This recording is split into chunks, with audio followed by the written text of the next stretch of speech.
La vitalité de Molière, même dans des pièces très sombres, vient du fait qu'il ne met en présence que des désirs déréglés, des désirs malades souvent. Mais on en ressort quand même avec cette puissance de vie-là qui est le désir et au fond l'amour.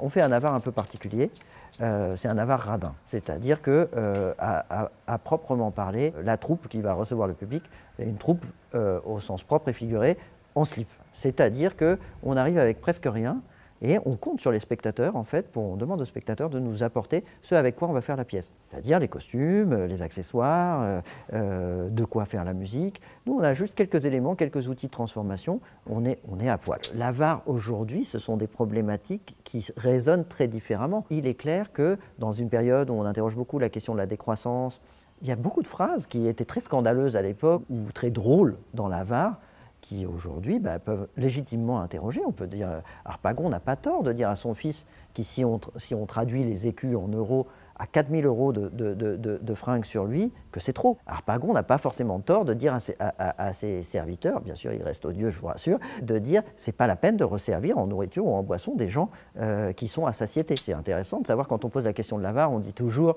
ah bah oui, lui c'est l'avare, on regarde de loin, on ne se sent pas concerné. C'était passionnant pour nous de mettre un principe actif. C'est un jeu, c'est-à-dire c'est aussi amusant de nous dépouiller, si je puis dire.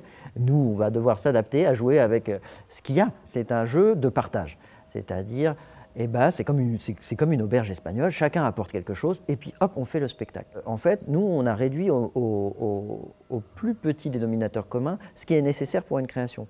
Et donc, on a sur le plateau quelques étagères pour poser ce qu'on nous apportera. Ce qu'on verra au plateau par conséquent, et qui est par contre inédit, c'est que tous les collaborateurs artistiques, tous les artisans, tous les artistes qui font la pièce, d'habitude en répétition ou dans les coulisses et qu'on ne voit pas, sont là à l'œuvre et chaque soir s'empare de la matière et la transforme sous les yeux de tout le monde, c'est-à-dire qu'on voit bien que notre richesse à nous, c'est le regard, le talent des uns et des autres qui constituent la création. C'est une aventure qui donc forcément nous excite beaucoup. Évidemment, tout ce qui nous est apporté, chaque soir, on le redistribue, c'est-à-dire on repart toujours à zéro. Il n'y aura aucune représentation qui sera la même que celle de la veille. À l'intérieur de ça, il y a en effet le réemploi. On est associé à une formidable équipe qui s'appelle la Petite Roquette, qui est une ressourcerie qui travaille beaucoup au réemploi. Et donc tout ce que vous nous donnerez a pour destination d'être réemployé par la suite. C'est un spectacle de partage, d'échange et circulaire où on s'amuse de savoir qui est prodigue, qui est radin. Et nous, on va faire face à ça en essayant chaque soir d'inventer une représentation nouvelle et sans renoncer à rien, en essayant d'arriver avec ce presque rien qu'on partage ensemble à créer une richesse le temps d'un soir et d'arriver à ce que nous permet le théâtre, c'est-à-dire le merveilleux.